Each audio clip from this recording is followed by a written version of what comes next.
bulb at Lowe's. But if I'm driving, the one place I would not put hot coffee is between my legs. Even though I'm a priest, it would still hurt.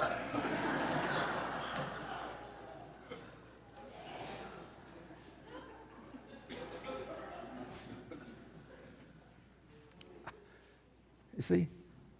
I mean, how moronic can you be? No.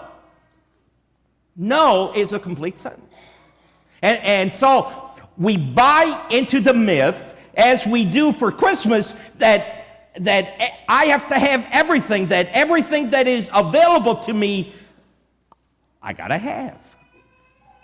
But the reality is that when January comes and the little white envelope comes and you open it and it says balance due, right? And you say to yourself, what the heck did I buy? Right? It is said or found that if you shop with cash, you always spend less. Well, that's common sense. You shop with credit cards, you don't spend, you don't see it and you don't feel it until balance due. Then you feel it. You see, that's the myth. That's the lie. Which, because, it's all around us, people do get depressed because somehow they feel that they have to do this, they have to do all this stuff, when the reality is the only thing that we have to do is that we have to thank God for the gift of His Son. That is all that is required of us, is to say thank you to the Father for His Son. Really, that's it. It's the only thing that is required. Every year, regardless of what happens, I always hear, well, I can't go to Christmas Mass because I'm cooking. Oh my gosh. First of all, I'm the wrong person to tell that to. We don't go to Christmas Mass because I'm cooking. Again, remember this word, lakeside.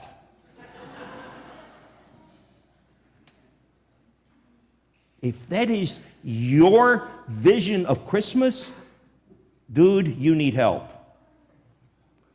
What's a woman dude? A who? A dudette? Anyway, you get the point, right?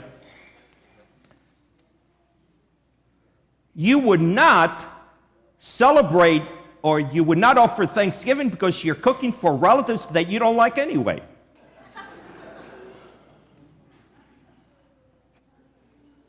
And they eat your meal that you spend hours and hours, 20 minutes tops, and then they belch and go watch football. The men sit, unloosen the belt, and Does that sound like your family? Yeah.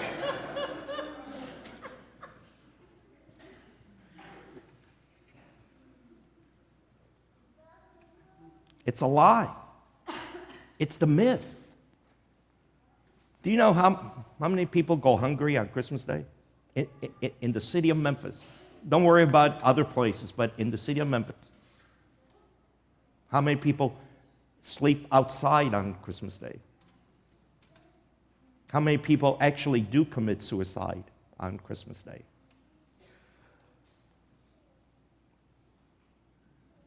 Now, you don't see that on the news. CNN doesn't cover it. Fox doesn't cover it. The paper doesn't cover it. What you always see is how much the stores have sold. Well, that has absolutely nothing to do with the birth of the Savior. Nothing. Nothing. Nothing. Now, I know how nice it is to give gifts, to receive, and I understand all that. But at what cost? At what cost, right? So, my suggestion is this, that as we get closer and closer to the birth, is that we take some time, if you can, and you, as Christmas was meant to be, in quiet reflection. It's quiet reflection, really. To take some time, to spend in the stillness of the night. And to think about how God puts on skin for us and becomes visible. How the God above becomes visible. That's Christmas. That's Christmas. Nothing else. So I urge you to take some time this week to really think about how God's love for all of us has given us this most precious gift, which is the gift of His Son. Let us profess our faith. We believe the Father, the Almighty,